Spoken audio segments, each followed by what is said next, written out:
Mes frères et sœurs, nous allons parler de Jephthé, le libérateur glorieux.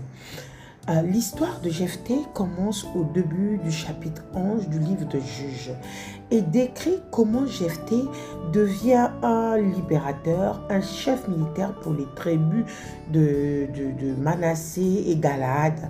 Ces deux tribus sont opprimées par leurs voisins, les Ammonites.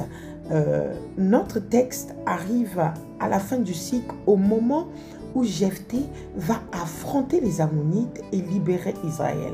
Souvent, avant la victoire militaire, les libérateurs reçoivent une puissance particulière qui vient de Dieu et qui leur assure la réussite. Alors, le souffle du Seigneur fut sur Jephthé. Mes frères et sœurs, qui est Jephthé? Jephthé, originaire de Galaad, était un guerrier valeureux. Il était le fils d'une prostituée et d'un homme appelé Galaad. Lorsque la femme légitime de cet homme lui eut aussi donné des fils et que ceux-ci furent devenus adultes, ils chassèrent Jephthé.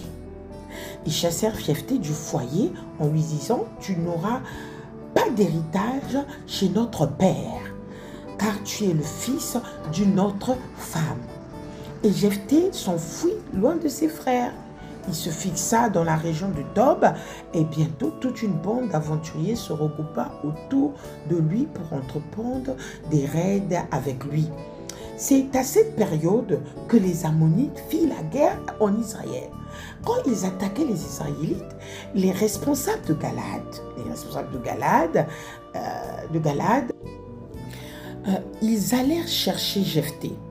Ils allèrent chercher Jephthé dans la région là où il était et ils ont demandé à Jephthé de venir combattre pour eux.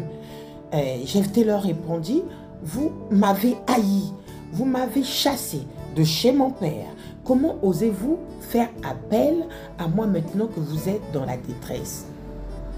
Et les responsables reprirent « C'est bien pour cela que nous revenons vers toi maintenant. Si tu viens avec nous et si tu combats les Ammonites, tu deviendras notre chef à tous et tu seras à la tête de toute la population de Galaad. » Mes frères et sœurs, c'est là où commence toute notre histoire. Donc, Jephthé ayant accepté, il est parti aider les enfants, les Galaades, pour combattre les Ammonites. En vous expliquant cette histoire, mes frères et sœurs, dans la vie, nous devons connaître notre identité.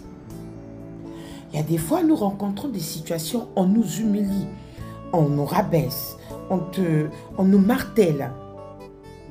Et il y a des fois, on arrive à un moment où ces personnes ont besoin de nous. Et c'est à ce moment qu'il faut savoir saisir sa destinée. C'est pour cela que nous devons avoir cet esprit de pardon. Plus on pardonne, Dieu nous relève. Je pense que si Jephthé n'avait pas pardonné à ses frères, il ne pourra pas aller combattre pour eux. Vous savez, nous devons tous considérer les autres comme ils sont. Ce que les frères de Jephthé ont fait à Jephthé, en sachant déjà que Jephthé c'était un grand combattant, un soldat vraiment vaillant.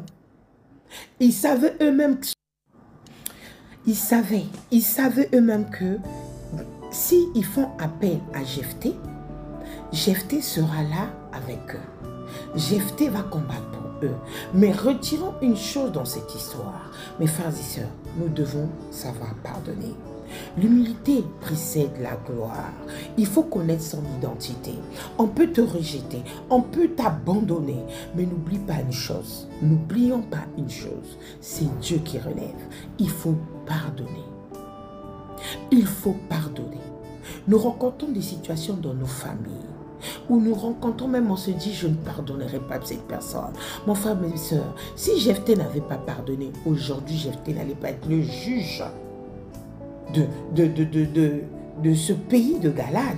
Jephthé n'allait pas être le chef. Regardez, celui qu'on a rejeté, aujourd'hui est maintenant au-dessus. C'est pour dire aujourd'hui, mon frère et ma soeur, si tu as des adversaires qui t'attaquent, s'il y a des adversaires qui t'humilient, s'il y a des adversaires qui te rejettent parce qu'ils savent que tu as quelque chose en toi. Ils savent que tu as quelque chose en toi. Et donc, il est temps pour toi, mon frère et ma soeur, de connaître ton identité. Dis-toi, si Jephthé a été élevé, pourquoi pas toi? Parce que, comment on appelle? Parce que le Seigneur est toujours là, auprès des siens, auprès de ses enfants. Il donnera toujours ordre à tes anges pour te rendre justice et pour pouvoir t'élever.